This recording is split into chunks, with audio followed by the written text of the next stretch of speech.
नमस्कार। आज के कार्यक्रम का संचालन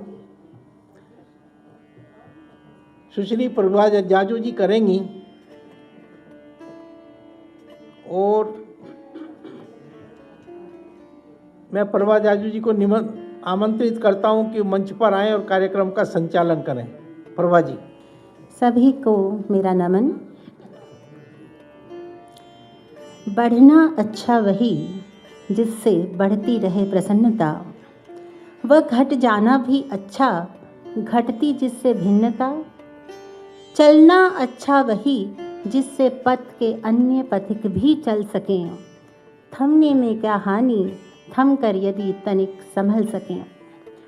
आज के आयोजन की घड़ियाँ जीवन की आपाधापी में से कुछ क्षण निकालकर संभलने और संभालने की घड़ियाँ हैं, प्रेरणा पाने और प्रेरणा देने के पल हैं। आज का आयोजन उस सक्रिय वृद्धावस्था का जय घोष है जो जीवन के विभिन्न पड़ावों पर निरंतर चलकर आज सुकृति के शिखर पर खड़ा है।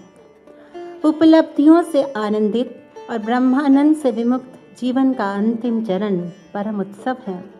इस पुष्ट फलित बेला में रेस्पेक्ट एज इंटरनेशनल संस्था इस प्रगतिशील राही का अभिनंदन करती हैं। जिसको मंजिल तक जाना है, राही कैसे रुके डगर में। बढ़ती उम्र का प्रभाव राहगीर की राह को नहीं रोकता न मोड़ता है, पथिक निरंतर चलता है। जिसको मंजिल तक जाना है, राही कैसे रुके डगर में। जिसने भोगा शोषण फिर भी मन में जिसके नम्र भाव हैं, घोर विषमता में पल पल कर पीता व खलते अभाव हैं। पर जो ले अंगार आँख में निकला सच्ची क्रांति मचाने, वह निकलता विकल घड़ी में फूटे छालों को सहलाने। वह बन ब्रह्म रूप चमकेगा मानवता के प्रलय लहर में, जो बदलेगा वायु विश्व की वह कैसे रुके लहर में। जीवन अंतिम श्वास तक गतिशील रहें। स्वयं के उत्तरोत्तर उत्थान के साथ साथ समाज के उत्थान में भी आपकी भागीदारिता जीवन के अंतिम पल तक बनी रहें। इसका अलख जगाने वाली अंतर्राष्ट्रीय संस्था रेस्पेक्ट एज इंटरनेशनल के 55वें वार्षिक वसुंधरा रत्न अलंकरण समारोह में मैं आप सभी सुधीजनों का हार्दिक अभिनंदन करती हूँ। वरिष्ठ जन की सेवा, सम्मान, सुरक्षा, स्वाभिमान, स्वास्थ्य संरक्षण के लिए यह संस्था नानाविध आयोजनों के यज्ञ निरंतर कर रही हैं। आपकी उपस्थिति आज इस यज्ञ में एक आहुति के समान है। आज का आयोजन आपके साथ हमारे सार्थक संवाद स्थापित करने का आज सफल प्रयास होगा, यह मैं आशा करती हूँ, क्योंकि इस संस्था का विश्वास है प्यार फसलों में न बोया और काटा जा सकेगा। प्यार फसलों में न बोया और काटा जा सकेगा, यह लुटाया जा रहा है और बांटा जा सकेगा। कौन पूछेगा उसे जो प्यार कर सकता नहीं, कंठ में दो प्यार के गीत भर सकता नहीं। इसीलिए उसको उठा लो जो धृणित है चीखता है, इसलिए उसको संभालो जो लुटा सा दिखता है। जो तुम्हें सज्जन समझकर आ गया कुछ दर्द कहने, पास में उसको बिठा पुचकार दो, पथ भी बता दो। दे न पाओ कुछ उसे पर प्यार तो मन का जता दो। आज के जीवन में किसी के पास समय नहीं कि हम किसी के दुख दर्द में शामिल हों, तो ऐसे समय दुखों से घिरे व्यक्ति के प्रति संवेदनशील बनकर उसके दुखों का बांटने का परम मानवीय कर्तव्य रेस्पेक्ट एज इंटरनेशनल संस्था बखूबी से पिछले 55 वर्षों से पूरी निष्ठा और कर्मठता के साथ संभाल रही हैं। आज हमारे मुख्य अतिथि माननीय श्री विजय गोयल जी, मिनिस्टर ऑफ स्टेट, शायद किसी काम में रह गए हैं या आ रहे हैं ट्रांजिट में। तो मैं आज के विशिष्ट अतिथि डॉक्टर योगेंद्र नारायण जी, संस्था के चीफ फंक्शनरी एवं cofounder doctor Girish Singh Gupta ji, working president doctor VD. Agarwal ji, कोषाध्यक्ष आर.एस. गोयल जी, कार्यकारिणी सदस्य डॉक्टर सुशील चंद्रा जी, ईश्वर दयाल जी, गौरव गुप्ता जी और सभी हमारे माननीय अवॉर्डीज से मैं और डॉक्टर शिवलिंग शिवाचार्य जी, डॉक्टर महामंडलेश्वर श्री ज्ञानानंद जी महाराज जी और इमाम उमेर अहमद अलियासी जी और श्री अतुल सत्य कौशिक जी से मैं निवेदन करूंगी कि दीप प्रज्वलित कर बाबूजी के चित्र पर माल्यार्पण अर्पित करें। आज के आयोजन का उद्घाटन करने मैं सभी को आमंत्रित करती हूँ। मैं गणेश वंदना से कार्यक्रम का शुभारंभ करती हूँ। लंबोदर नमस्तुभ्यं सततं मोदकप्रिया निर्विघ्नं कुरु मे देव सर्वकार्येषु सर्वदा सर्वविघ्नविनाशाय सर्वकल्याणहेतवे पार्वती प्रियपुत्राय श्री गणेशाय नमो नमः। माँ शारदा देवी की आराधना हम सरस्वती के 12 नामों से करते हैं। प्रथमं भारती नाम, द्वितीयं च सरस्वती, तृतीयं शारदा देवी, चतुर्थं हंसवाहिनी, पंचम जगती ख्याता, षष्ठं वागीश्वरी तथा सप्तम कौमुदी प्रोक्ता, अष्टमं ब्रह्मचारिणी, नवमं बुधमाता च, दशमं वरदायिनी, एकादशं चंद्रकांती, द्वादशं भुवनेश्वरी, द्वादशैतानि नामानि त्रिसन्ध्यय पठेन्नर, जिह्वाग्रे वसते नित्यं ब्रह्मरूपा सरस्वती, सरस्वती महाभागे विद्ये कमललोचने, विश्वरूप विशालाक्षी विद्यां देहि नमोस्तुते। मैं सभी से निवेदन करूंगी कि संस्था के संस्थापक वैकुंठवासी श्री एच हरिकिशन गुप्ता जी के चित्र पर माल्यार्पण अर्पित करें। श्री गुप्ता जी ने बुजुर्ग पीढ़ी की प्रसन्नता, स्वास्थ्य, कर्मठता के लिए आज के 55 वर्ष पूर्व रेस्पेक्टेज इंटरनेशनल संस्था की नींव रखी थी, जो आज अपने नियमित कार्यक्रमों से देश विदेश की जानी मानी संस्था है। क्रांतिकारी गुप्ता जी ने समाज में व्याप्त कुरीतियों, विषमताओं, विकृतियों के समूल नाश के लिए अपना तन मन धन समर्पित कर दिया। जीवन कोई गणित नहीं है, इसमें भरो अद्भुत कलाएं। मंच पर आज साक्षात सिद्धियां विराजमान हैं। ईश्वर ने जिन गुणों की कल्पना कर कर मानव की संरचना करी है, उसके मूर्त स्वरूप हैं हमारे आज के वसुंधरा रत्न।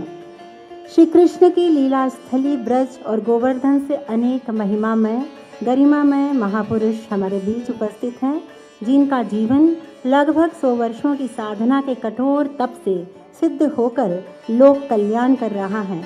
आप सभी भारतीय संस्कृति के सुदृढ़ भवन हैं एवं नैतिक आदर्शों के समर्थ प्रहरी। आप सब समाज को यह प्रेरणा दे रहे हैं, मानव तुम करो साधना, जीवन जब तप की निर्झरनी है। मानव तुम करो साधना, जीवन जब तप की निर्झरनी है। सूरज खुद तपता है, तभी तो प्रकाश से किरण भरी है। मंच पर विराजमान हर विभूति व प्रकाश पुंज हैं, जिसकी किरणों से समाज और देश पोषित हो रहे हैं। संस्था के सेवा प्रमुख सह संस्थापक डॉक्टर गिरीश सिंह गुप्ता जी को मैं आमंत्रित करती हूँ कि आप संस्था की गतिविधियों से हमें अवगत कराएं। डॉक्टर गिरीश सिंह गुप्ता जी। बहुत बहुत धन्यवाद श्री प्रभा, श्री जाजू जी। परम श्रद्धेय श्री 108 राष्ट्रसंत डॉक्टर शिवलिंग शिवाचार्य स्वामी जी अप्पा जी। परम श्रद्धेय योगीराज श्री 108 श्री राम आश्रय जी महाराज गोवर्धन। महामंडलेश्वर गीता मनीषी श्री ज्ञानानंद जी महाराज। डॉक्टर इमाम उमर अहमद इलियासी जी, अखिल भारतीय इमाम संगठन के राष्ट्रीय अध्यक्ष। श्री अतुल सत कौशल जी, फिल्म एंड थिएटर सोसाइटी के संस्थापक अध्यक्ष। हमारे आज के मुख्य अतिथि तथा विशिष्ट अतिथि डॉक्टर योगेंद्र नारायण जी, पूर्व महासचिव राज्यसभा, हमारे बीच में उपस्थित हैं, जिनको पिछले वर्षों में वसुंधरा रत्न से अलंकृत किया गया है। उसमें जाजू जी साहब बैठे हैं, शास्त्री जी बैठे हैं, इंग्लैंड से आए हुए डॉक्टर चंद्रा जी आए हुए हैं, श्री सोमदत्त दीक्षित जी बैठे हुए हैं, और भी बहुत से वहाँ से महान बाप यहाँ आए हुए हैं। इनका हम हृदय से स्वागत करते हैं। अन्य प्रांतों से भी हमारे बहुत से अतिथि आए हैं, उनका भी हम हृदय से स्वागत करते हैं। रेस्पेक्ट द्वारा आयोजित ये 55वां वसुंधरा अलंकरण समारोह में इस अलंकरण के साथ साथ एक और भी कार्यक्रम है, वह है सार्वत्रिक संवाद एवं प्रयास। अपने देवतुल्य माता पिता के साथ दुर्व्यवहार तथा उनको वृद्धाश्रम में भेजकर भारतीय संस्कृति को नष्ट करने वालों के विरुद्ध कार्रवाई एवं जग जागरण करने हेतु संतों, शिक्षाविदों, साहित्यकारों एवं सरकार का आह्वान कार्यक्रम है। इसी उद्देश्य को प्राप्त करने हेतु इस संस्था ने देश भर से कुछ संतों, मनीषियों, शिक्षाविदों और साहित्यकारों को आमंत्रित किया है। वरिष्ठ जनों की सुरक्षा और उनके स्वाभिमान की रक्षा एक विकट समस्या का रूप धारण कर चुकी है। माता पिता अपना सर्वस्व लुटाकर अपने बच्चों को होनहार बनाने में अपना पूरा जीवन व्यतीत करते हैं और जब बच्चे अपने पैरों पर खड़े हो जाते हैं तब उनका उपकार भूल जाते हैं, उनकी संपत्ति अपने नाम पर करा लेते हैं और शादी के बाद उपरांत अपने बच्चों और पत्नी तक ही उनका परिवार को अपने परिवार को समझने लगते हैं। माता पिता के साथ दुर्व्यवहार होने लगता है, उनको अपमानित करने लगते हैं, सास बहू में तकरार होने लगती है और यदि बेटे में संस्कार हैं और माता पिता के सम्मान के साथ है तब वह अपनी पत्नी से झगड़ने लगता है या पत्नी से झगड़ा होने लगता है, लेकिन इससे भी घर में अशांति रहती है। इस स्थिति में भी उदाहरण आने लगे हैं।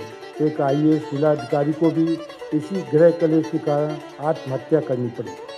दूसरी ओर यदि बेटा अपनी पत्नी का साथ देता है तब माता पिता उपेक्षित होते हैं और उस दुर्व्यवहार के कारण वह घर छोड़ने के लिए मजबूर हो जाते हैं। ऐसी स्थिति में घर के बाहर कहाँ जाएं? आमदनी यदि है, पेंशन है या कोई जरिया और किसी तरीके से किराया, शेयर्स के द्वारा या ब्याज के द्वारा है तब तो वो ठीक है, अलग भी रहकर गुजारा कर सकते हैं। ऐसे लोग तो घर में भी एडजस्ट हो जाते हैं। मुख्य समस्या तब आती है जब आमदनी का कोई सहारा नहीं रहता, तब उन्हें किसी वृद्धाश्रम में जाने के लिए मजबूर होना पड़ता है। भारत में ना तो सरकार ने वृद्धाश्रम बनाए हैं और यदि हैं भी तो वो बहुत कम हैं और बहुत से समाजसेवी संस्थाओं ने या व्यक्तियों ने ये आश्रम बनाए हैं, वहाँ वह भी बहुत कम है और साधनों की बहुत कमी है। आश्रम में जाकर भी वृद्धजन बहुत दुखी रहते हैं। बच्चों के बिना उनका विरह सताता रहता है और बच्चों में अपने माता पिता के प्रति प्यार, श्रद्धा, सम्मान जब खत्म हो जाता है तब ही यह स्थिति आती है। एक सर्वेक्षण के द्वारा लगभग 45% वृद्धजन दुर्व्यवहार के भोगी हैं। बहुत से वरिष्ठजन अकेले रहते हैं। पति की मृत्यु पहले हो जाती है तब असुरक्षा का खतरा और भी अधिक बढ़ जाता है। अक्सर अखबारों में आता है कि उसकी हत्या हो जाती है। भारत में लगभग अभी 10 करोड़ वरिष्ठजन हैं। इनकी संख्या तेज़ी से बढ़ रही है। सरकार द्वारा वृद्धजनों के लिए जो राष्ट्रीय नीति अभी तक नहीं बनी है और यदि नीति बन भी जाती है तब भी उस पर अमल करने में कम से कम 15 वर्ष लग जाएंगे, क्योंकि सरकार पर साधनों की बहुत कमी है। उस समय तक क्या स्थिति होगी इसकी कल्पना भी बहुत विवश है। जो सन 2007 में माता पिता भरण पोषण कानून बना था, लेकिन 10 वर्षों के बाद भी उसका कोई प्रभाव नहीं बन सका। वरिष्ठजनों की समस्या प्रदूषण की तरह खतरे के चिन्हों को पार कर चुकी हैं। इससे पूर्व कि भारतीय संस्कृति खत्म हो और हम मानव कहलाने के अधिकारी भी ना रह जाएं, क्योंकि पशुओं में अपने बच्चों के तक को तो प्यार होता है, अपने वृद्धों के प्रति कोई प्यार या कोई सेवा की भावना नहीं होती। यह तो भारतीय संस्कृति ने मानव को ही ज्ञान दिया है और इसी से मानव और पशु में भेद को समझना चाहिए। अतः समाज भयंकर स्थिति में पहुंचने से पूर्व समाज को भयंकर स्थिति में पहुंचने से पूर्व भी बचाना होगा। इसको बचाएगा कौन दीपक दिखाकर रोशनी दिखाएगा? यह कार्य केवल संतों के द्वारा ही किया जा सकता है, क्योंकि संत ही समाज को नई दिशा और नई चेतना देने में शक्ति रखते हैं। संतों की महिमा सर्वत्र बखान की गई है। उनको पारसमणि से भी श्रेष्ठ कहा जाता है। पारसमणि में तो केवल एक ही गुण होता है, वह लोहे को सोना बना सकती है, लेकिन दूसरा गुण नहीं है कि वह पारसमणि को भी बना सके। संतों में यह गुण है कि वो लोहे सदृश अज्ञानी पुरुष को भी सोना जैसा विवेकी बना सकते हैं और अपना जैसा गुणी भी बना देते हैं, संत तुल्य उसको बना देते हैं। सहनशीलता भी तब पाप बन जाती है जब वह धर्म और मर्यादा को बचा नहीं पाती, और क्रोध भी पुण्य बन जाता है यदि वह धर्म और मर्यादा के लिए किया जाए। इस मंच पर संतों का पधारना इसी उद्देश्य को लेकर हुआ है। अपने बच्चों के द्वारा, अपनी शक्ति के द्वारा समाज को दिशा देंगे, जिससे घरों में तड़पते हुए वरिष्ठ जन जो कि अपना दुख भी किसी से नहीं कह सकते, उनको राहत मिल सके। हालांकि हमारे शास्त्रों में सदैव माँ बाप की सेवा को श्रेष्ठ पुण्य बताया है, उनको देवतुल्य का दर्जा दिया हुआ है और उनको आगाह भी किया जाता है कि जिस दिन तुम्हारे कारण माँ बाप की आंखों में आंसू आ जाते हैं, याद रखना उस दिन तुम्हारा किया हुआ सारा धर्म कर्म उन आंसुओं में बह जाएगा और तुम कंगाल हो जाओ। इस चेतावनी के बाद भी दुर्व्यवहार की घटनाएं बढ़ रही हैं और करोड़ों वृद्धजन घरों में बंद हैं या वृद्धाश्रमों में दिन रात आंसू बहा रहे हैं। संत जन अपने उपदेशों के माध्यम से अपने शिष्यों को इस प्रकार प्रशिक्षित करके जन जागरण करने की कृपा करेंगे, जिससे कि ये खुशहाल वरिष्ठ जनों को जीवन मिल सके। हालांकि संत जन जो बाहर से आए हैं उनको यहाँ पहुँचने में बहुत कष्ट उठाना पड़ता है, उसके लिए हम क्षमा प्रार्थी हैं, लेकिन समस्या गंभीर है, इसकी जानकारी देने हेतु आपको यहाँ आमंत्रित किया गया है। हालांकि बहुत से देश हैं जहाँ वरिष्ठ जन आश्रम में रहते हैं, लेकिन वह बहुत सी सुविधाएं उनको वहाँ मिलती हैं। वहाँ पर सरकार वरिष्ठ जनों को पेंशन भी देती है और उनको इलाज की भी सुविधा देती है, लेकिन भारत में ऐसी स्थिति नहीं है। ना तो यहाँ सुविधाएं हैं, ना पेंशन है और ना स्वास्थ्य सेवा है, जिससे स्थिति बहुत गंभीर हो जाती है। आदरणीय मंत्री महोदय भी आने को हैं, उनको भी हम अनुरोध करेंगे कि वह शीघ्र ही भारत सरकार को ऐसी नीति बनाने के लिए कहेंगे, क्योंकि ये वरिष्ठ जनों के लिए नीति जो है, ये नेशनल जो पॉलिसी फॉर सीनियर सिटीजन है, वो बहुत दिन से पेंडिंग में पड़ी हुई है। अस्पतालों में भी जेनेटिक वार्ड हो, वहाँ स्वास्थ्य की सेवाएं हों, जिससे कि उनको वरिष्ठ जनों को साथ मिले। हालांकि मोदी सरकार जी ने स्वास्थ्य सेवाओं में बहुत से संशोधन किए हैं, बहुत सी दवाओं की कीमत कम हुई है, हार्ट ऑपरेशन और स्टेंट चार्जेस में बहुत कमी आई हुई है, आयुर्वेदिक आज को प्रोत्साहन दिया गया है, लेकिन अभी भी हमारी मंजिल काफ़ी दूर है।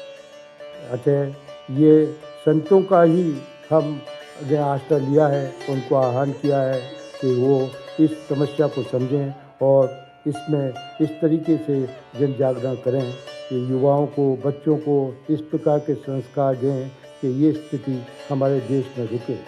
इसलिए हमारा ये कार्यक्रम विशेष करके इस समस्या को दिखाते हुए है और इसका आप कुछ ना कुछ इसके ऊपर इसका निदान करेंगे।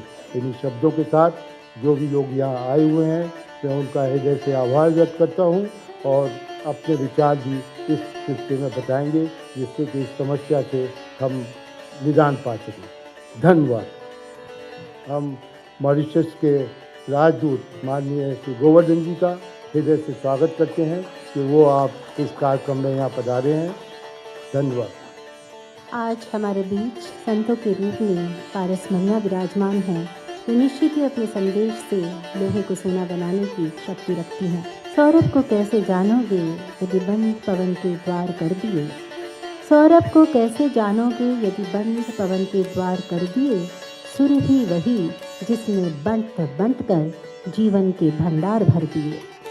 गिरीश जी ऐसे ही सुरभि कलश हैं। आप वृद्धजनों के जीवन में आनंद का वितरण कर रहे हैं। आप अनेक साधुवाद के पात्र हैं। अब समय है वसुंधरा रत्नों को अलंकृत करने का। यह हमारे लिए परम आनंद का विषय है कि हमारे बीच गीता मनीषी महामंडलेश्वर श्री ज्ञानानंद जी महाराज विद्यमान हैं। आपका परिचय देने मैं संस्था के कार्यकारिणी सदस्य डॉक्टर सुशील चंद्रा जी को आमंत्रित करती हूँ। संदेश के लिए बहुत बहुत धन्यवाद। महामंडलेश्वर ज्ञानानंद जी महाराज, धर्मध्वज संत शिरोमणि, आपके बारे में जो ज्ञान रखते हैं उनको परिचय देने की ज़रूरत नहीं, और मुझ जैसे अज्ञानी हैं उनको परिचय की आवश्यकता है, इसलिए मैं ये काम कर रहा हूँ। मैं सिर्फ इतना ही कहना चाहूँगा कि अगर भगवत गीता के प्रति किसी ने पूरा जीवन भर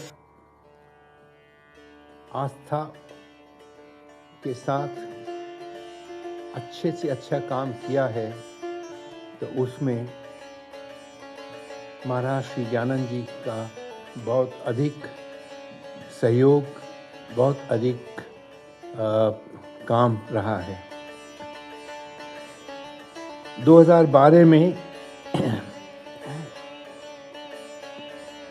गीता जयंती के अवसर पर राष्ट्र के प्रबुद्ध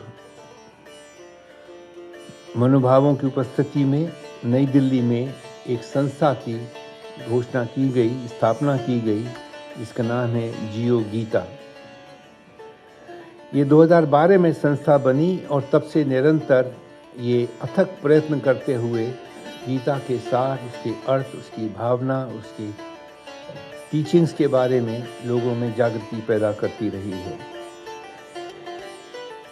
इस प्रयत्न का जो प्रचार और प्रकाशन हुआ वो 12 भाषाओं में किया गया और महाराज जी स्वयं इंग्लैंड गए, वहाँ उनकी संसद में संबोधित करने का उन्होंने एक बहुत अनुकरणीय काम किया, जिससे कि विदेश में रहने वाले ब्रिटिश और अन्य जो सदस्यगण हैं उनको गीता के बारे में पूरा ज्ञान प्राप्त हो। पूज्य महाराज जी द्वारा श्री कृष्ण कृपा सेवा समितियां भी बनी और वो निःशुल्क राशन वितरण योजना, विशाल पोलियो ऑपरेशन, शिविर कन्याओं का एवं गरीब बच्चों के लिए स्कूल की स्थापना, गौशाला की स्थापना, निर्धन कन्याओं को के विवाह, रक्तदान का अनेक उनके वेलफेयर के काम में व्यस्त रही हैं और कर रही हैं। गुरुदेव जी को अक्सर कुष्ठ आश्रमों में रोगियों की सेवा के लिए भी अस्पतालों में व गरीब मलिन बस्तियों में सेवा कार्य करते हुए देखा गया है। मेरे छोटे से जो अनुभव है उसमें मैं यही कह सकता हूँ कि अगर कोई समाज के लिए अनुकरणीय कार्य कर रहा है, धर्मार्थ काम कर रहा है, तो उसमें महामंडलेश्वर महाराज श्री ज्ञानानंद जी का एक बहुत उच्च और बहुत प्रतिष्ठापूर्ण स्थान है। मैं अपने आप को सौभाग्यशाली समझता हूँ कि मुझे ये अवसर मिला कि मैं आपके बारे में कुछ कह सकूँ और अपने साथियों के बारे में आपके बारे में उनको बता सकूँ। महाराज जी, आप मुझ पर हम सब पर कृपा करें। धन्यवाद। सम्मान पत्र, श्रीफल, शॉल और पुष्पमाला से ज्ञानानंद जी महाराज का सम्मान कर संस्था स्वयं गौरवान्वित हो रही है, जिसकी सेवाओं से देश सुशोभित हो रहा है, बड़े पैमाने पर समाज को लाभ मिल रहा है। उन्हें सम्मानित करना संस्था के लिए बहुत बड़े गौरव की बात है।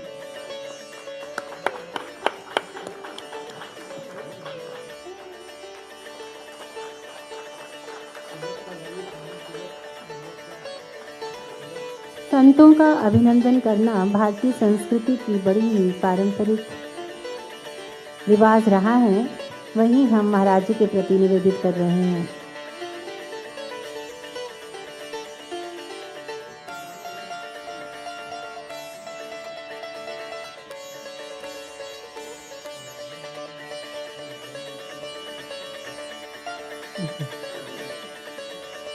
ये देखिए संत स्वरूप लिफाफा किसी वृद्ध जन की ज़रूरत के लिए आपने अर्पित किया।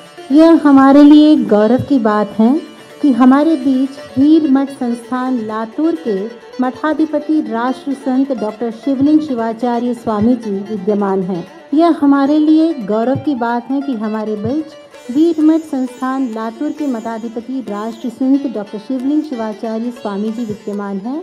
आपने लाहौर विश्वविद्यालय से MBBS की शिक्षा प्राप्त करी है। आपके जीवन में 101 वसंतों की शोभा समाई हुई है।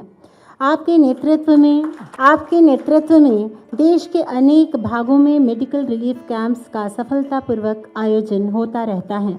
लाखों अनुयायियों के साथ पदयात्राओं से धर्म जागरण का पुण्य कर्म आप निरंतर कर रहे हैं। 1937 से प्रतिवर्ष श्रावण मास में 21 दिवसीय चिंतन युक्त मौन तपोनुष्ठान में आप प्रथम सप्ताह 1 गिलास बिल्व पत्र का रस, दूसरे सप्ताह मात्र दुर्वाओं का रस एवं अंतिम सप्ताह नीम के पत्तों का रस का सेवन करते हैं। कुल 23 ग्रंथों के आप रचयिता हैं।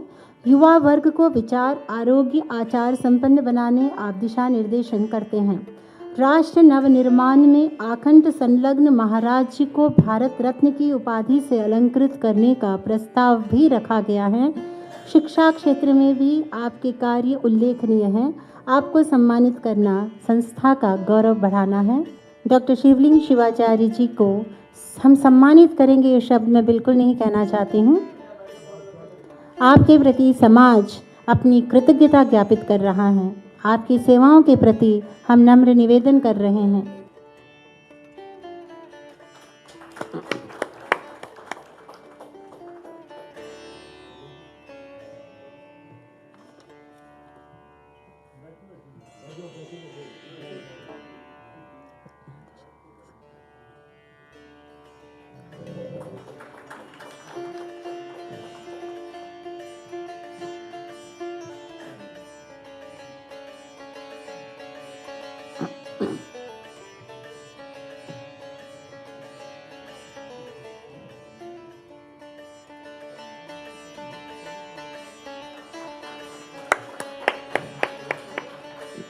तिलक लगाना, श्रीफल और सम्मान पत्र से सम्मानित करना और पुष्पमाला पहनाना हमारी भारतीय परंपरा रही सम्मान करने की।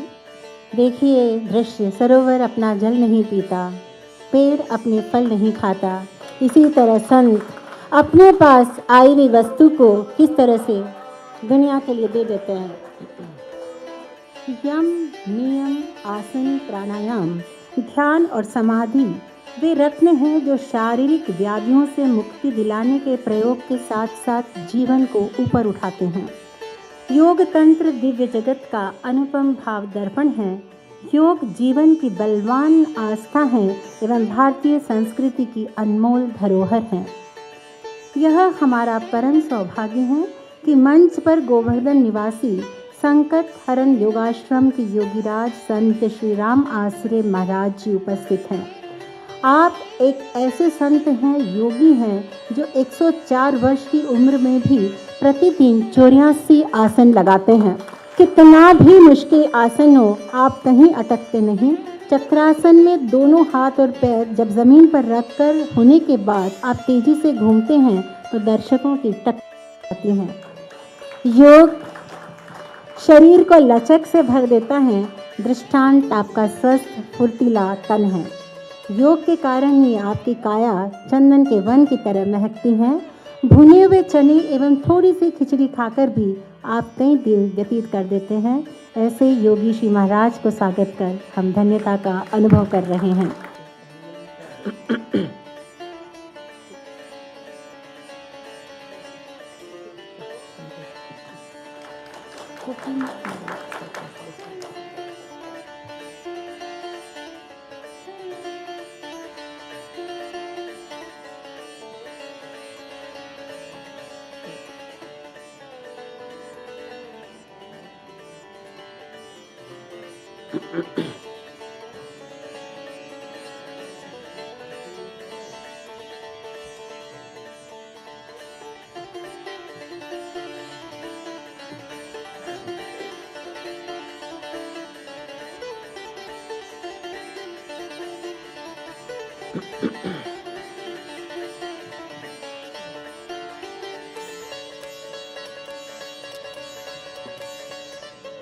अब मैं नॉन सीनियर सिटीजन अवॉर्डीज़ का अभिनंदन करती हूँ। छोटी आयु में आप दोनों ने बड़ी महारत हासिल करी ली है। डॉक्टर इमाम उमेर Ahmad Ilyasi, he is a person of rare distinctions and adorable human qualities. He is a man of great learnings and well-versed in Islamic jurisprudence, and therefore his opinions in relevant circles are regarded as being authentic and trustworthy. He is one of such reputed Islamic scholars who hold candid and vocal position against extremism and terrorism in whatsoever form it exists. By nature, Dr. Ilyasi is a rationalist and guided by reason and wisdom even in the most provocative situations. In recognition of his contribution towards peace and harmony, Dr. Ilyasi has received hundreds of national and international honors and awards.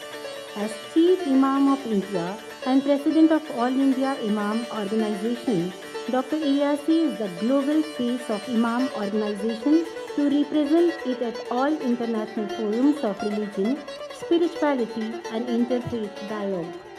He has to travel extensively within and outside India. Most of the prominent world bodies approach him for guidance on issues relating to Islam and Muslims. In conflicts like Palestine-Israel and Arab-Israel, his services have been commendable. His personal relations with top religious leadership of all major religions at national and international level helps building bridges of understanding. Dr. Ilyasi is guiding the Muslim community around the world on scientific lines. His convictions guide his actions. We feel honored in recognizing and honoring Dr. Imam Umair Ahmad Ilyasi for his contributions and his charming personality.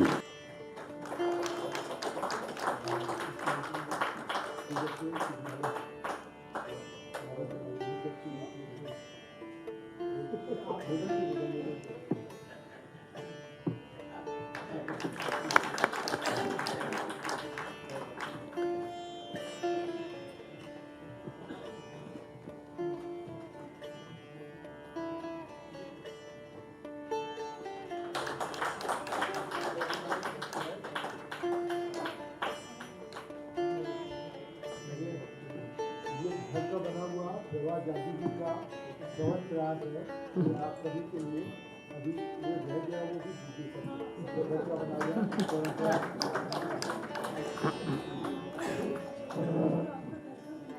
युवा मेधावी श्री अतुल सत्य Kaushik theatre जगत के उज्जवल सितारे हैं।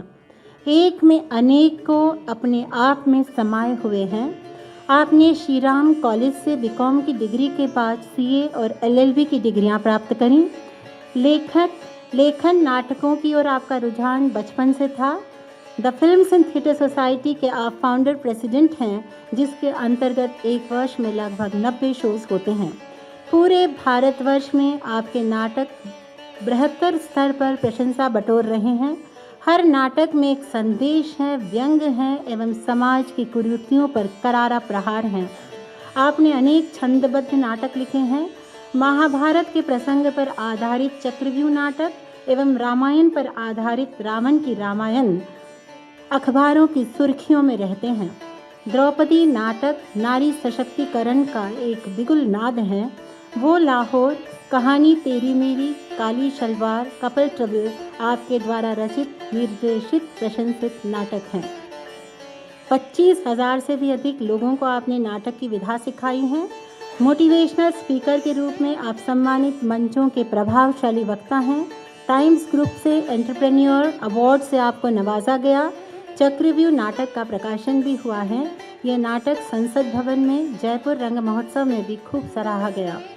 यह संस्था के लिए गौरवशाली बात है कि युवा नाटक लेखक, निर्देशक, वक्ता श्री अतुल सत्य कौशिक जी को हम सम्मानित करने जा रहे हैं।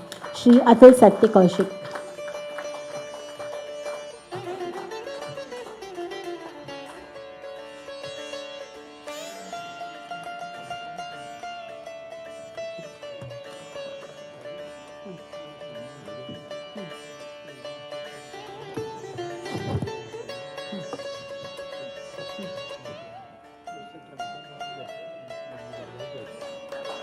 हाँ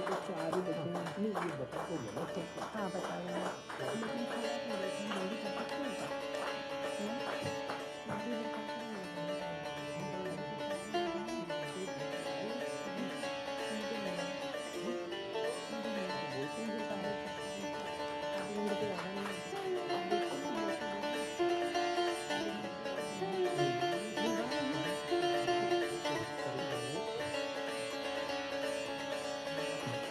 हाँ 6:30।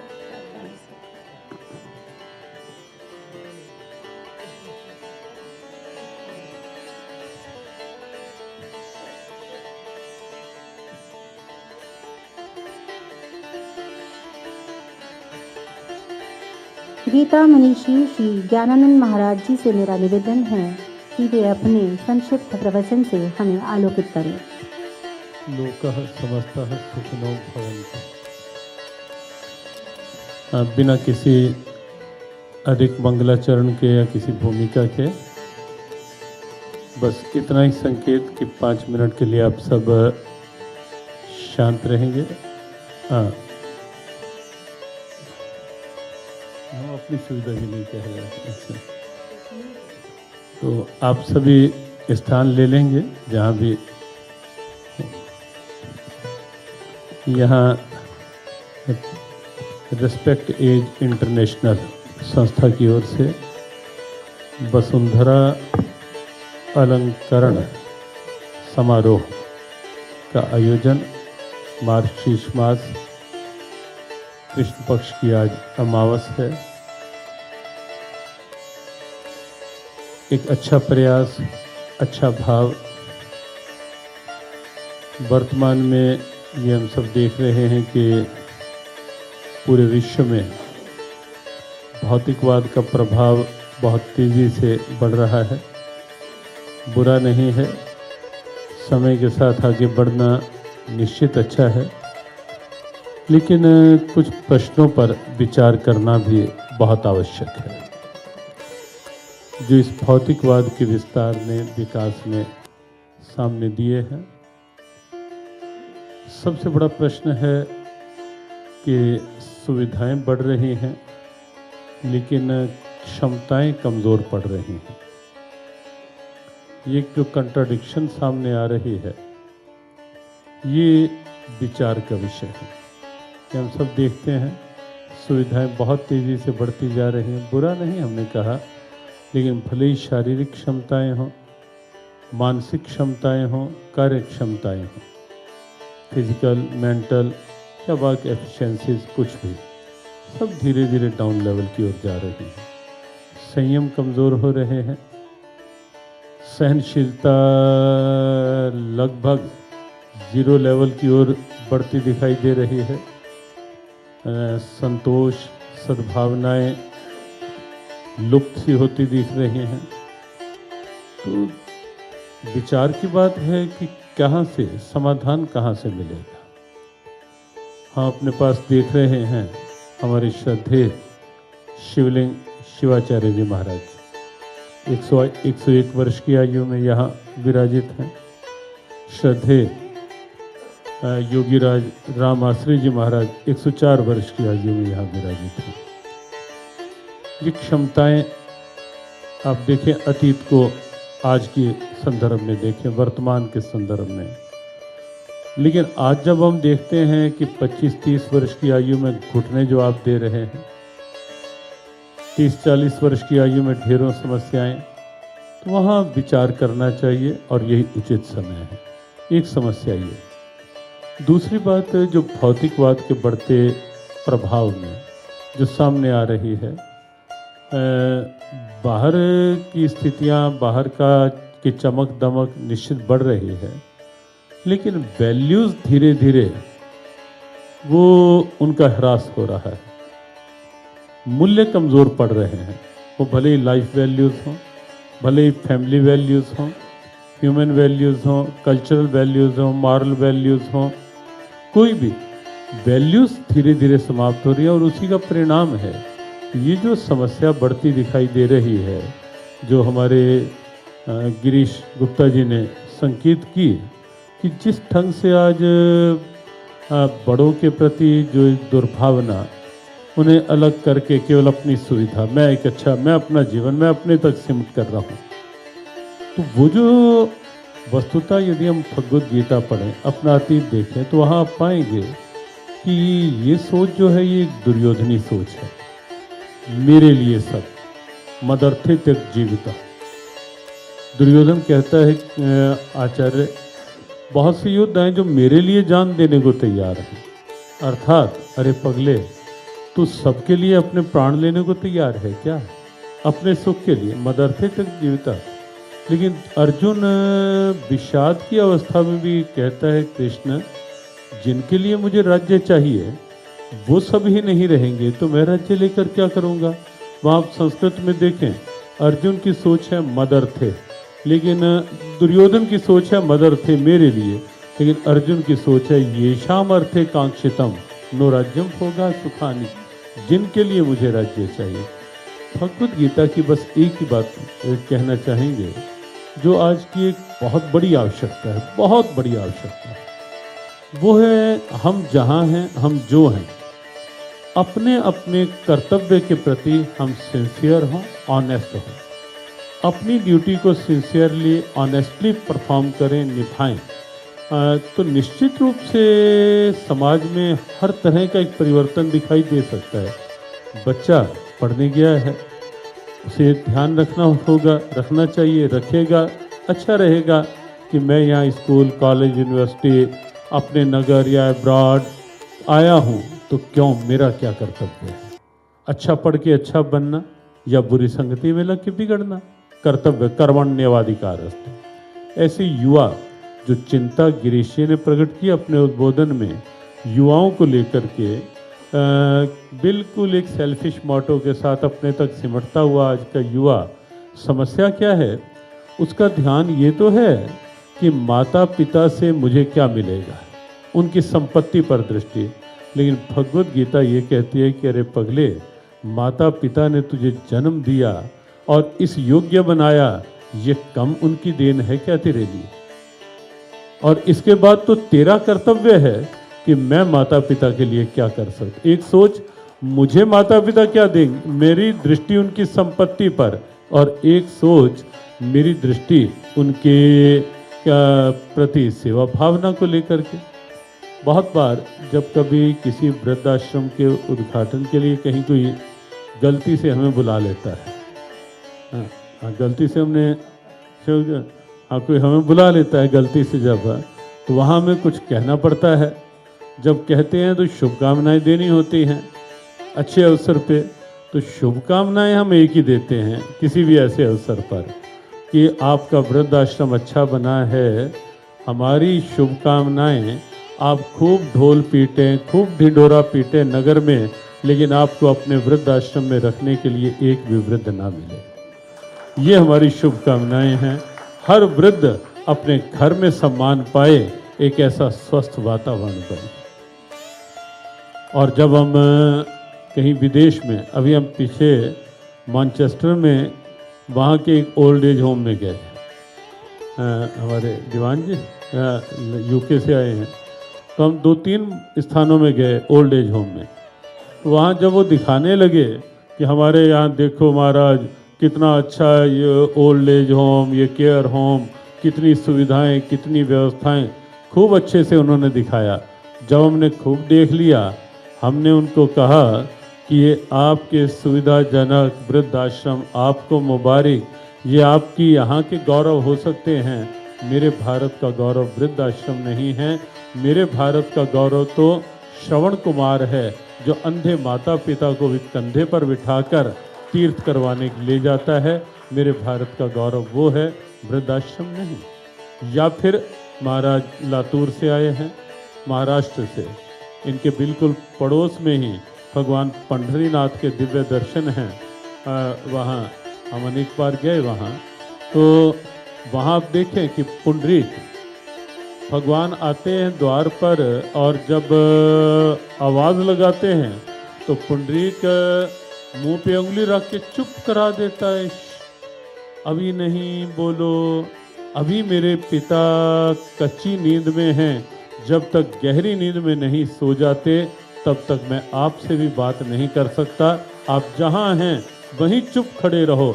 यह है भारत जहाँ का युवा अपने माता पिता के सामने भगवान को भी मौन कर देता है कि इस समय मेरा कर्तव्य मेरे माता पिता। आज उसी कर्तव्य बोध की आवश्यकता है कि सब उसी कर्तव्य बोध के प्रति जागृत हों। यूनिवर्सिटीज़ में, कॉलेजेस में वस्तुतः शिक्षा के साथ साथ आवश्यकता है गीता की ऐसी उद्घोषणाओं की कि मेरा कर्तव्य क्या है। और यदि भारत का हर युवक, हमें पूरा विश्वास है, गीता हाथ में ले लेगा तो कोई कारण नहीं कि मेरे भारत के बुजुर्गों को कहीं वृद्धाश्रम की खोज करनी पड़ेगी, कहीं वृद्धाश्रम में जाना पड़ेगा। बहुत बड़ी आवश्यकता है। हमारे बहुत ही स्नेही अनेक बार हमारे गौरक्षा कार्यक्रमों में, अन्य सद्भावना कार्यक्रमों में भी हमारे श्रद्धेय विल्यासी जी कई बार रहते हैं। अच्छा लगता है उनका उदार चिंतन, उनकी उदार भावनाएं देखकर। भगवद गीता के लिए वो भी हमारे से कुछ कह रहे थे, तो हमने कहा कि अंतर्राष्ट्रीय गीता महोत्सव 25 को प्रारंभ होने वाला है कुरुक्षेत्र, जिसका प्रारंभ करने के लिए महामहिम राष्ट्रपति जी आने वाले हैं और सायंकाल उसके भगवद गीता के एक संदेश और आरती के लिए सरसंचालक मोहन भागवत जी रहने वाले हैं और अनेक संत भी। तो हमने कहा जो बात आप कहना चाहते हैं आप वहाँ आओ, वहीं कुरुक्षेत्र गीता की अवतरण स्थली में ही हम वो बात वहाँ रखेंगे। तो उनकी उदारता के लिए उनके प्रति हमारा अभिनंदन, और सभी हमारे वरिष्ठ संतजन यहाँ उपस्थित हैं उनके प्रति हमारा वंदन। और हमें बहुत आह्लाद हुआ हमारे कौशिक जी, और तो कौशिक जी को देख करके। देखो, प्रतिभा मोहताज नहीं है किसी स्थिति की।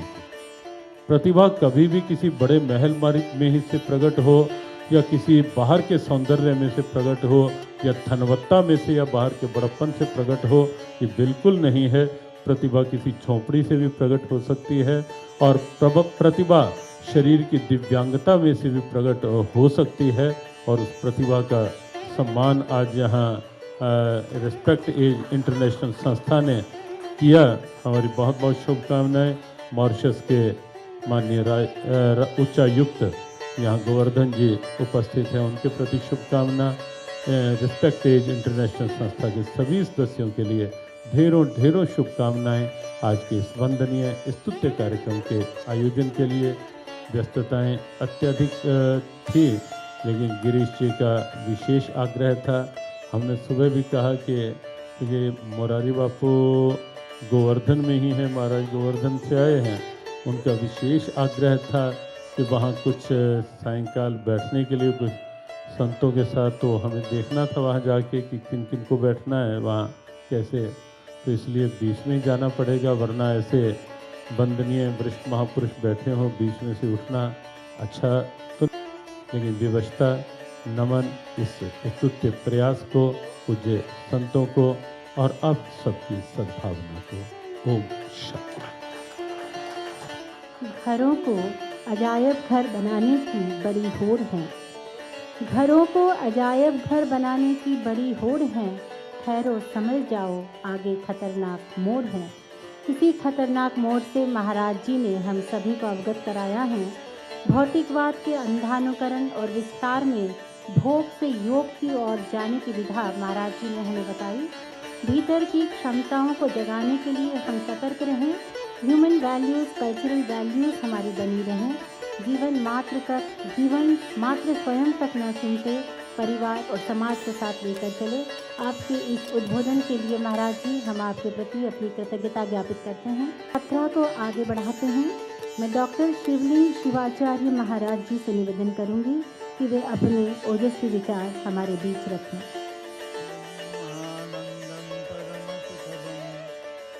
केवलं ज्ञानमूर्तिं द्वन्द्वातीतं गगनसदृशं तत्त्वमस्यादिलक्ष्यम् एकं नित्यं विमलमचलं सर्वधी साक्षिभूतं भावातीतं त्रिगुणरहितं श्रीगुरुं तं नमामि।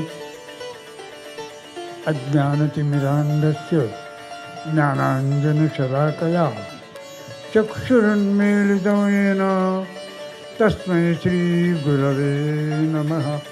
तस्मै श्रीगुरवे नमः। तस्मै श्रीगुरवे नमः।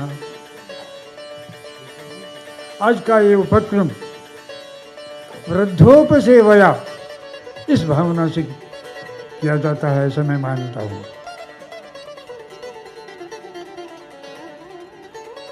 भारतीय परंपरा है, उसमें श्रेय का एक लक्षण कहा है, वृद्धोपसेवया। जो वयस्क हैं, जिनके जीवन में संपूर्ण अनुभव का निचोड़ आया हुआ है, इस प्रकार के जो वयस्क लोग हैं उनका सम्मान, और उसके साथ ही उनका जो अनुभव है, भारतीय संस्कृति का स्वरूप उस समय में क्या था और आज क्या है। भारतीय संस्कृति यह अत्यंत प्राचीन संस्कृति है। विश्व की संस्कृतियों में इसका एक उज्ज्वल स्थान है। हम अभिमान से कहते गए हैं, एतद्देश प्रसूताच्च सकाशादग्रजन्मनः स्वं स्वं चरित्रं शिक्षेरन् पृथिव्यां सर्वमानवाः। मानवता की जान, मानवता का ज्ञान, मानव का कर्तव्य, इसका आरंभ भारत से हुआ है। भारत यह केवल धर्म प्रधान ही नहीं, चारित्र्य प्रधान देश है।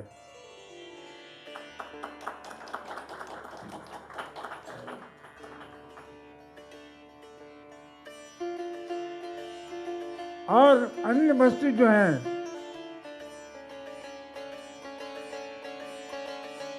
धन गया कुछ भी नहीं गया, आरोग्य गया कुछ तो नुकसान हुआ, चारित्र्य गया तो सब कुछ गया।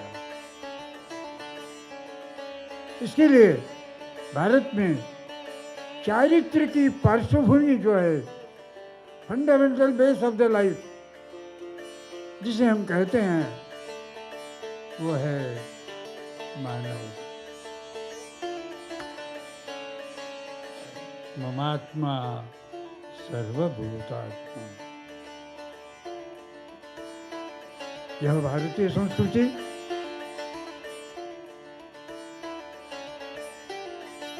नैतिक दृष्टि ने, आध्यात्मिक दृष्टि से, सामाजिक दृष्टि से स्वयं पूर्ण है। अहिंसा सत्यमस्तेयम ब्रह्मचर्यं दया क्षमा। यह है भारतीय संस्कृति का स्वरूप।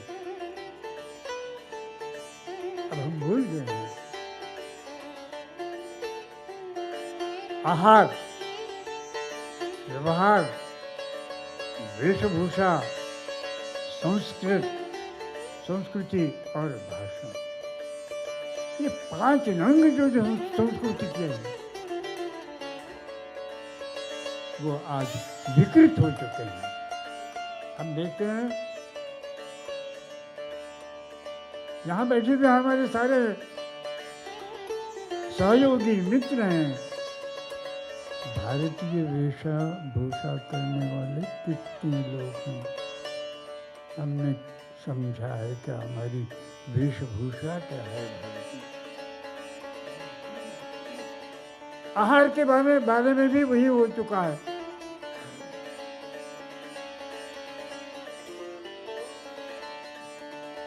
भारतीय आहार और आज का पिज्जा किधर ले गया?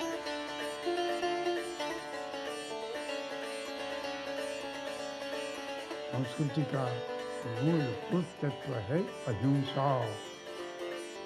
अहिंसा परमो धर्मः।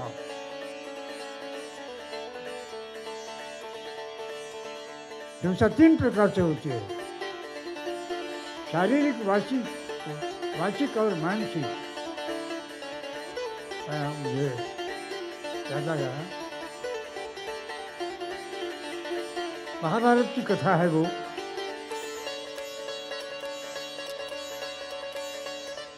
नियम था, द्रौपदी के घर में जब जो आदमी रहता था उसे विक्षेप करना हत्या मानी जाती थी। वक्त ऐसा आ गया, चित्ररथ गंधर्व ने इस हस्तिनापुर पर आक्रमण किया। सब लोग पराजित हो रहे थे, सिर्फ उसका प्रतिकार करने वाला केवल अर्जुन था। और वो अर्जुन जो था वो चौमासी के लिए द्रौपदी के घर में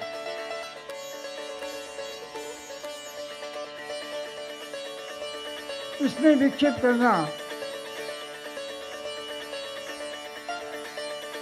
प्राणांत शिक्षा थी, पर्याय नहीं था। देश को, राष्ट्र को, शासन को बचाने के लिए धर्मराज आगे हुए और उन्होंने कहा मेरा प्राण गया तो यह हरकत नहीं, लेकिन हस्तिनापुर के रक्षण के लिए अर्जुन का बुलाना आवश्यक है। और आवाज दे दिया, अर्जुन बाहर निकल आया। चित्ररथ गंधर्व पराजित हो गया, लेकिन नियम जो था, जिसने उस चौमासे में हस्तक्षेप किया उसका प्राणांत करना। अब और ये प्रतिज्ञा थी कि एक पांडव के हत्या पर सारे पांडव अपना आत्महत्या कर लेते।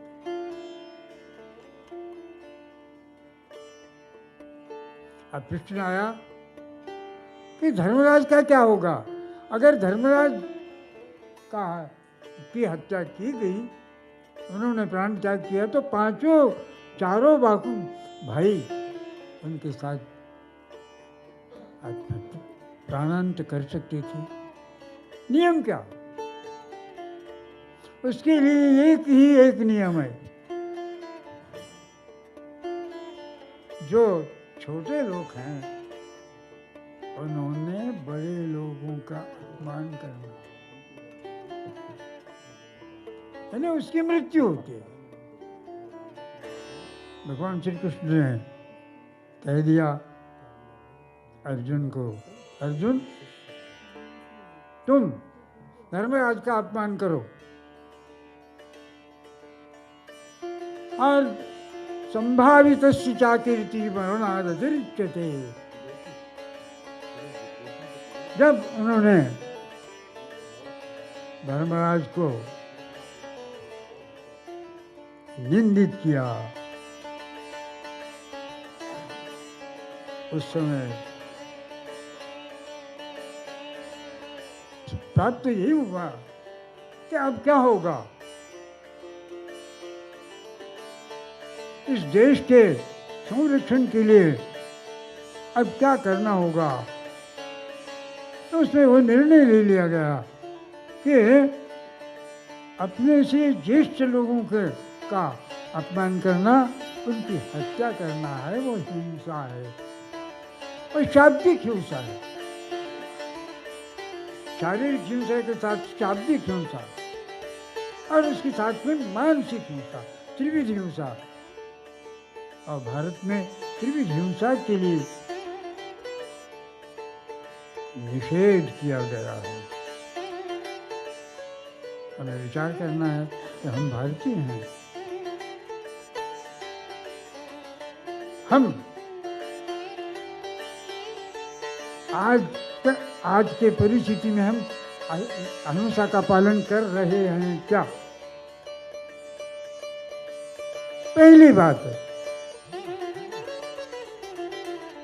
दूसरी बात, हम सच कितना बोलते हैं।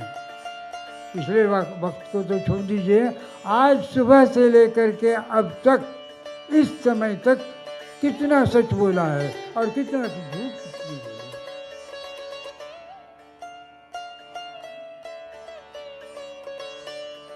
सत्य भी जा रहा है और आज तो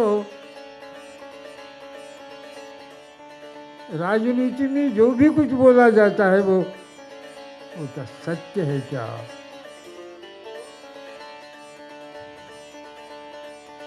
अहिंसा गई, सत्य गया, ब्रह्मचर्य कहाँ रहा है?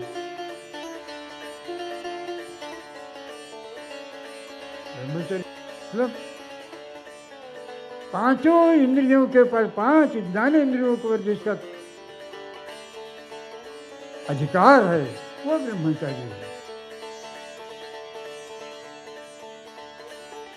और जो ब्रह्मचारी है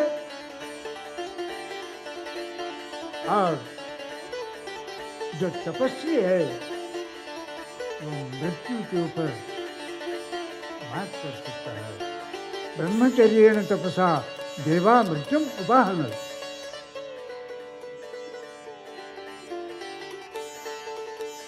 लेकिन आज हम बदल गए हैं। आज की परिस्थिति चिंतनीय है। संस्कार गए, यज्ञोपवीत संस्कार कितने लोगों को हुआ है? जातकर्म संस्कार कितने लोगों को हुआ है? विवाह संस्कार हम सबको हुआ है, उसके बारे में तो कुछ कहने की जरूरत ही नहीं है। लेकिन जो आध्यात्मिक संस्कार हैं, यज्ञोपवीत संस्कार है, इसके बाद में वानप्रस्थ संस्कार है। आपका मेरे सामने बैठे हुए बहुत सारे लोग तृतीय संस्कार के हैं, जिसको हम वानप्रस्थ संस्कार करते हैं। कहाँ हम पालन करते हैं उसको। सांस्कृतिक दृष्टि से हमारे संस्कार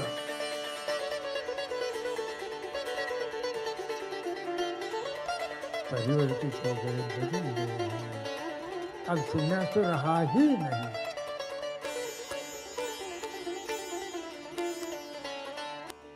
और इस परिस्थिति में अब चिंतनीय बात यह है, आज हम सारे समझदार लोग हैं। हमारा और आपका अनुभव भी बहुत कह चुका है। आज परिवर्तन की नितांत आवश्यकता है।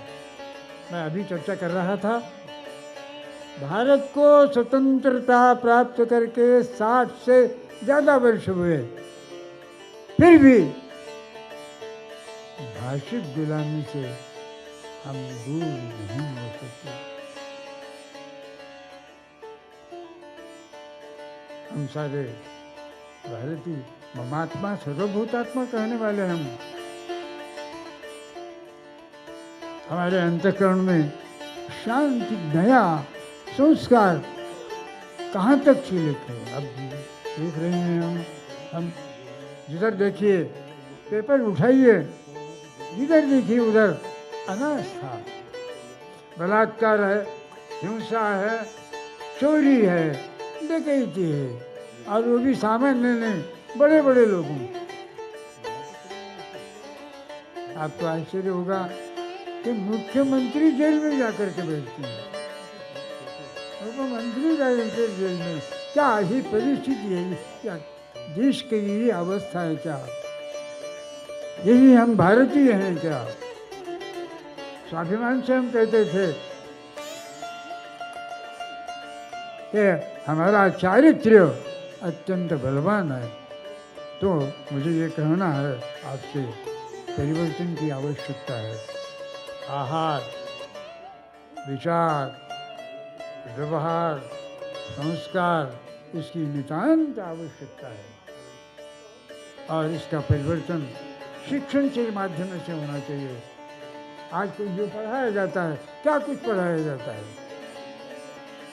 आश्रम में क्या पढ़ाया जाता था और आज क्या पढ़ाया जाता है, इसका परिवर्तन अत्यंत आवश्यक है।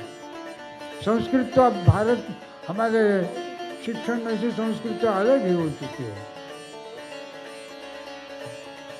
भाषा से गीर्वाण भाषा वो सब बदल चुका है।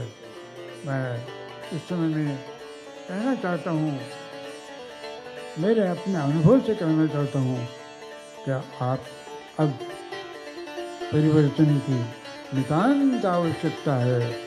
पहले देखना चाहिए कि हमारे पूर्वज, हमारे धर्मशास्त्र, हमारा तत्वज्ञान, हमारे विचार परिवर्तित हुए क्यों हुए, परकीय के आने से। भारत का एक सद्गुण भी है और दुर्गुण भी है। सद्गुण वह है कि हम अतिथि सत्कार करते हैं, परंतु उसका परिणाम क्या हुआ? उसका परिणाम ये हुआ कि बाहर के लोग आ गए, हमने उसका सत्कार किया, केवल उनका ही सत्कार नहीं किया, उनके आचार विचार उच्चार और वस्त्र धारण उसका ही सत्कार किया। उससे हमारी संस्कृति लुप्त हो रही है। मैं सावधान करना चाहता हूँ, जहाँ विचारवंत प्रज्ञावंत लोगों की उपस्थिति है, मैं उनसे अनुनय करना चाहता हूँ कि वो इस भारतीय संस्कृति को, इसका उत्थान करने का प्रयत्न करें और सारे भारत को संस्कार संपन्न बनाए। आज का जो कार्यक्रम है वह अत्यंत महत्वपूर्ण है। अतुल सत्य कौशिक जी से मैं निवेदन करूंगी कि वे अपना संदेश हमें दें। नमस्कार। मैं सबसे पहले बहुत बहुत बधाई देता हूँ रेस्पेक्ट एज इंडिया को, गिरीश गुप्ता साहब को, अग्रवाल जी को, प्रभा जी को, जो कि आपने इतना सुंदर आयोजन आज हम सब के लिए रखा। इस मंच से बहुत बड़े बड़े संतों ने, हमारे बुज़ुर्गों ने बहुत अच्छे अच्छे संदेश दिए, तो उनके बाद मेरा बहुत कुछ कहना बनता नहीं है, मगर मैं इतना ज़रूर कहूँगा कि इस मंच पर सबसे युवा मैं ही हूँ। तो वो जितने भी संदेश दे रहे थे वो एक तरह से अपनी युवा पीढ़ी के का प्रतिनिधि बनते हुए मैं ही ले रहा था, और मुझे वो सारी सीखें हम सब के लिए लग रही थी। मैं यही कहना चाहूँगा कि सबसे पहले इन बुज़ुर्गों का, हमारे वृद्धों का बहुत बहुत धन्यवाद, जिन्होंने इतना सुंदर विश्व, इतनी खूबसूरत दुनिया हमको दी है जिसमें हम लोग जी रहे हैं, और उनकी सीख से कुछ सीख कर आगे बढ़ रहे हैं। और उनकी कई बातों से दो चार बातें मैं भी अपने नाटक में सुनाकर, अपनी दादी नानियों की कहानियाँ नाटकों में कहकर वाहवाही बटोर लेता हूँ, मगर वो सारी बातें वही हैं जो हमारे वृद्धों ने हमको सिखाई हैं, पढ़ाई हैं। मैं बस इतना ही कहना चाहूँगा कि ये बहुत दुख की बात है कि मेरे उम्र के लोग, मेरे साथ की पीढ़ी के लोग कहीं ना कहीं अनजाने में, गलती के चलते वृद्धों का अनादर कर जाते हैं। लेकिन मैं आज इस मंच से बहुत जिम्मेदारी लेकर जा रहा हूँ कि जहाँ तक मेरे लिए संभव होगा, न सिर्फ अपने माता पिता बल्कि जितने भी वृद्ध हैं उनकी सेवा के लिए मैं जो भी कर सकता हूँ अपनी कला के माध्यम से, अपने नाटकों के माध्यम से, वो मैं अवश्य करूँगा। और ये संदेश अपनी पीढ़ी के सभी युवाओं तक मैं पहुँचाना चाहूँगा। और अंत में यही कहना चाहता हूँ कि यूं ही नहीं ये तर्ज़े सुखन आया है, दाबे हैं बुज़ुर्गों के पैर तभी ये फ़न आया है। तो ये फ़ैन बुज़ुर्गों के पैर दाब कर आया है, ये उनका आशीर्वाद हमारे ऊपर बना रहे। सभी को बहुत बहुत धन्यवाद। अतुल जी ने बहुत महत्वपूर्ण संदेश हमें दिया कि आज जो हम हैं हमारे माता पिता के कारण हैं। वर्तमान का पूरा आधार हमारा अतीत है, जिसकी जड़ें हमारी माता पिता हैं। अतुल जी, आपका बहुत धन्यवाद।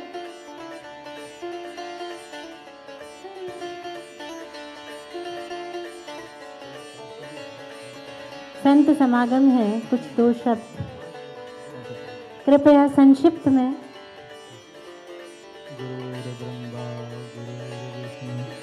गुरुदेवो महेश्वर, गुरुर साक्षात परम ब्रह्म, तस्मै श्री गुरुवे नमः। जैसे कि डॉक्टर साहब ने बताया कि हमारे वसुंधरा के 4 विभूति हमारे पास उपस्थित हैं। ये विभूतियाँ हमें क्या प्रदान करती है? हमें विभूतियाँ सबसे पहले संस्कार प्रदान करती है, और संस्कार के बिना हम सब निष्फल हो जाते हैं। सफलता प्राप्ति करने के लिए भगवान ने अपने तरफ से मानव शरीर बनाया है, माता पिता माध्यम है, और जिसके माध्यम से हम सब इस धराधाम पर आए हैं उन सब को हम भूले जा रहे हैं। तो माता पिता गुरुजनों को भूलने से हम संस्कारहीन हो जाते हैं, या कि संस्कार मिला ही नहीं। तो जो संस्कार से अलंकारित मानव हैं वो माता पिता, आचार्य, अतिथि के चरणों में सदैव झुकते रहते हैं और आशीर्वाद के पात्र बने रहते हैं। जो इस पृथ्वी पर आशीर्वाद के प्राप्त हैं वो मानव सोना में जैसे सुहागा सुहायमान होता है, वैसे ही मानव जो है सुहावना हो जाते हैं। शास्त्रों में कहा जाता है कि मातृ भक्ति करने से ये पृथ्वी का एक छत्र राजा बनता है, और पितृ भक्ति करने से ब्रह्मलोक में निवास करता है, और आचार्य भक्ति करने से अंतरिक्ष में निवास करते हैं। उसी प्रकार अतिथि सत्कार करने से ब्रह्मलोक में निवास करते हैं, साकेत लोक में निवास करते हैं। ये संस्कार के हीन मानव कुछ नहीं कर सकते, कोरा कागज बन जाते हैं, और कोरा कागज पर कुछ लिखा ही नहीं गया तो संसार के लोगों से संसार के लोगों को क्या दे सकते हैं? कुछ भी नहीं। इसलिए संतों के सेवा से, संतों के समागम से, उनके वचनों के लाभ से हम सब कुछ प्राप्त कर लेते हैं।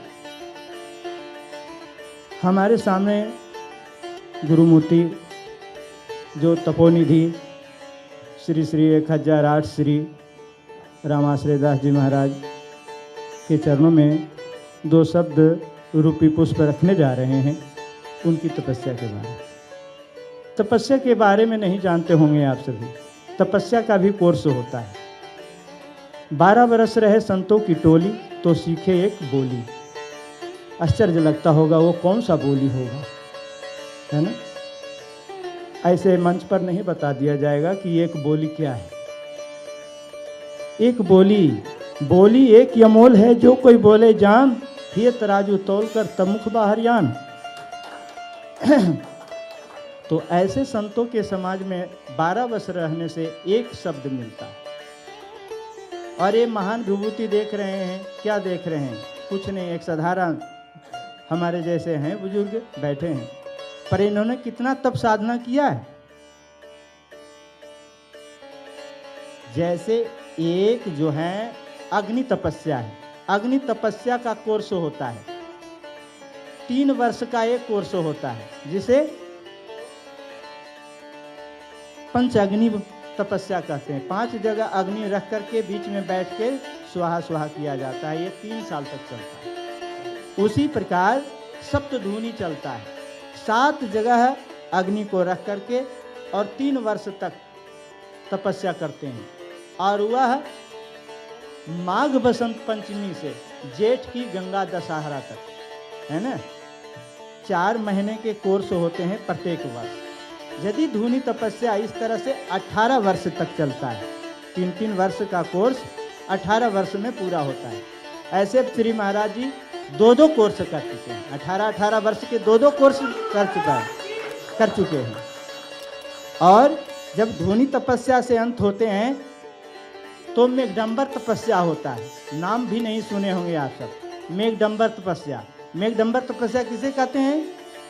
जो छाया में नहीं रहना, बरसात खुले आकाश में रहना, बरसात के 4 महीने धूना जला करके और उस धूने के पास बैठे रहना, तखत पर या जमीन का भी तखत हो, है ना।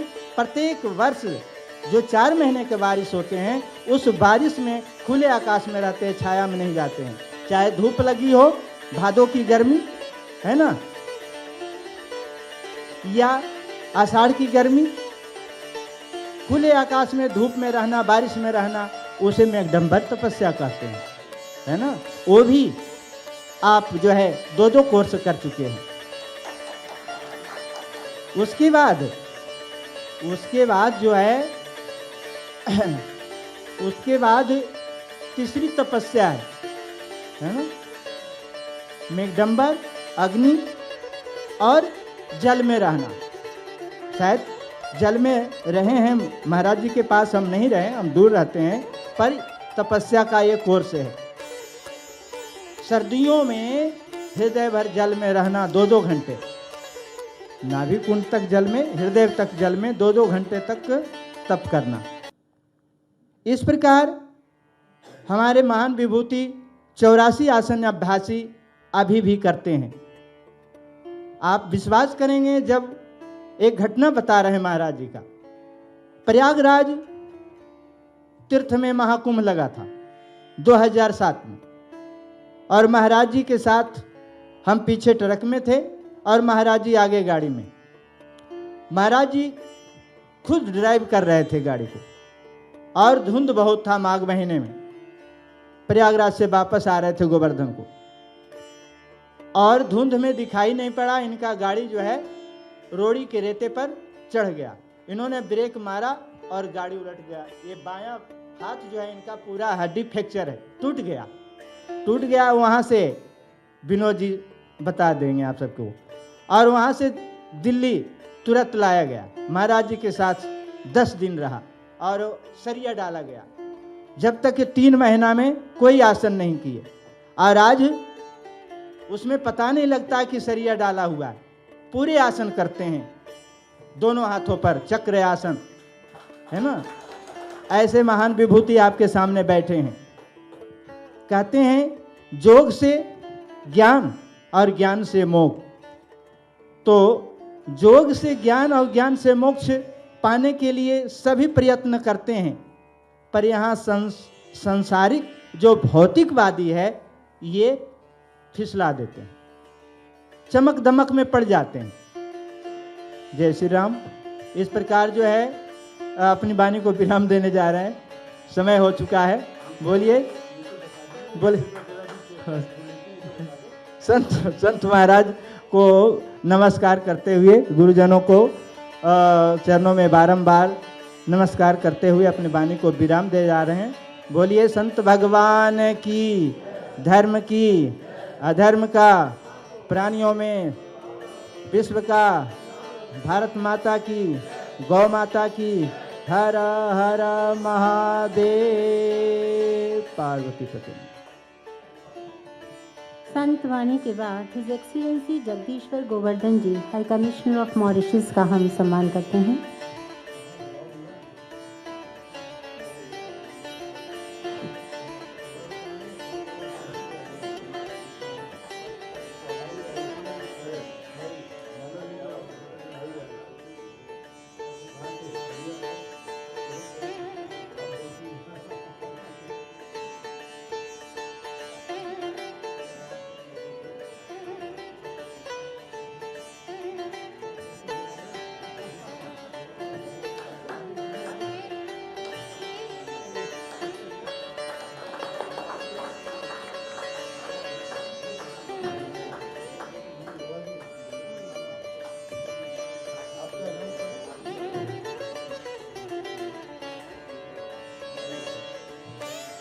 Doctor Yogendra Narain ji, former secretary general Rajya Sabha and defence secretary government of India, आपका भी हम स्वागत करते हैं।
Okay.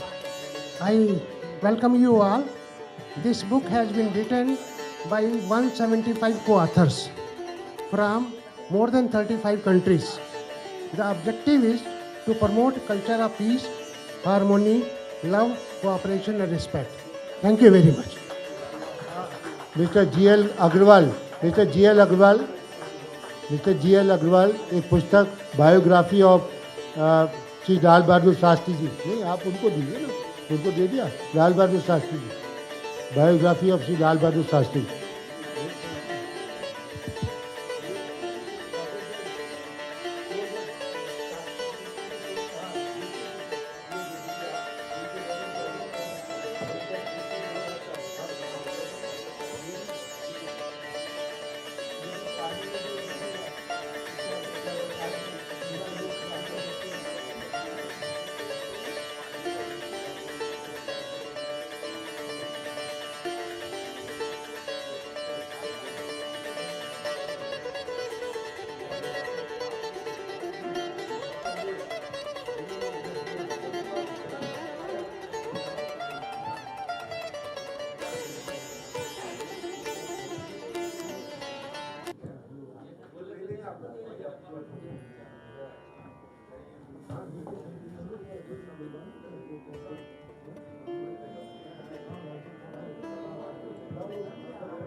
आज का जो कार्यक्रम का संचालन कर रही थी परम विदुषी श्री प्रभा जाजू जी, हम उनका हृदय से स्वागत करते हैं और उन्होंने इस कार्यक्रम को इतना सुंदर बनाने में जो अपना सहयोग किया है, उनका हम हृदय से बहुत ही साधु वंदन करते हैं। तो वो हमेशा इस संस्था के प्रमोशन के लिए यहाँ पर तत्पर रहती हैं और इस तरीके की जो संस्था की जो थीम है उसको प्रमोट करने में वो और उनके ससुर साहब वो भी बहुत हमारे बीच में आज मौजूद हैं। हम उनका हृदय से पुनः आभार करते हैं और हम इनके स्वागत के लिए हम आज के विशिष्ट अतिथि मॉरिशस के श्री हाई कमिश्नर और उनका स्वागत करते हैं। अच्छा हाँ, अभी खत्म से हो रहा, बोलो उनका स्वागत तो कर ही रहे सारे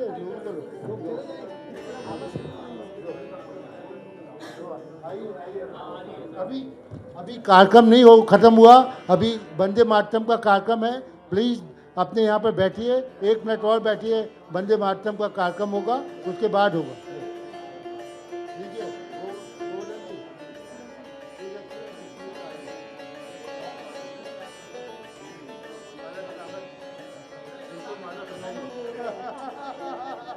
इधर आइए, ये आज की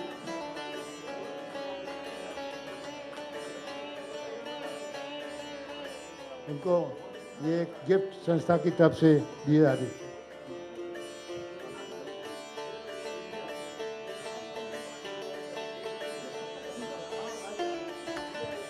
वोट ऑफ थैंक्स के लिए श्री ईश्वर दयाल जी से अनुरोध करते हैं, वोट ऑफ थैंक्स के लिए कृपया यहाँ आएँ और अपने वोट ऑफ थैंक्स के लिए श्री ईश्वर दयाल जी हमारे इस कार्यक्रम की एक बहुत ही विशेष आत्मा है।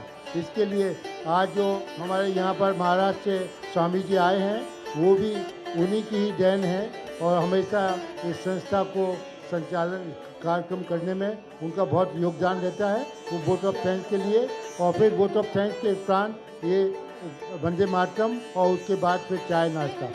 धन्य श्री ईश्वर दयाल जी। नमस्कार। मैं आपको आपके लिए धन्यवाद करने में समय नहीं ले रहा हूं, पर मेरा निवेदन है कि वंदे मातरम के समय सभी लोग खड़े हो जाएं। आशा जी, गीता जी, आप आइए वंदे मातरम को।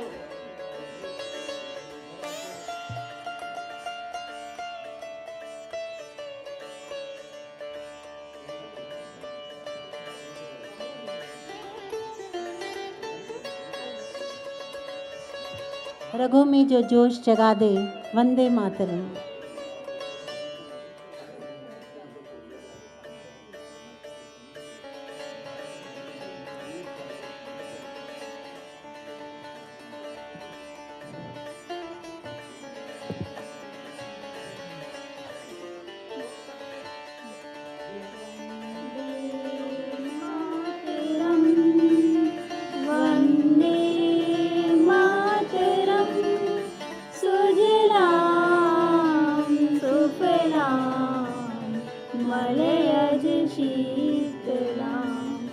शस्यश्यामलां मातरं वन्दे मातरं वन्दे मातरं शुभ्रज्योत्स्ना पुलकितयामिनी पुलकुसुमिता द्रुमदलशोभिनी सुहासिनी सुमधुरवासिनी सुखदां वरदां मातरं वन्दे मातरं वन्दे मातरं कोटि कोटि कंठ कल कल मीनार कराले कोटि कोटि भुजय धृत कर कर वाले अबला के नो माए तो बले बहुबल धारिणी नमामि तारिणी रिपुदल वारिणी मातरं वन्दे मातरं वन्दे मातरं तुमि विद्या तुमि धर्म तुमि हृदय तुमि मर्म त्वमहि प्राण शरीरे बाहुते तुमि मा शक्ति हृदये तुमि मा भक्ति तुम रई प्रतिमा गढ़ मंदिर मंदिर मातरं वन्दे मातरं वन्दे मातरं त्वं हि दुर्गा दश प्रधारिणी कमला कमलदल विहारिणी वाणी विद्या दायिनी नमामि त्वां नमामि कमलम् अतुलं सुजलं सुफलं मातरं वन्दे मातरं वन्दे मातरं सरलं शशितं भूषितं धरणि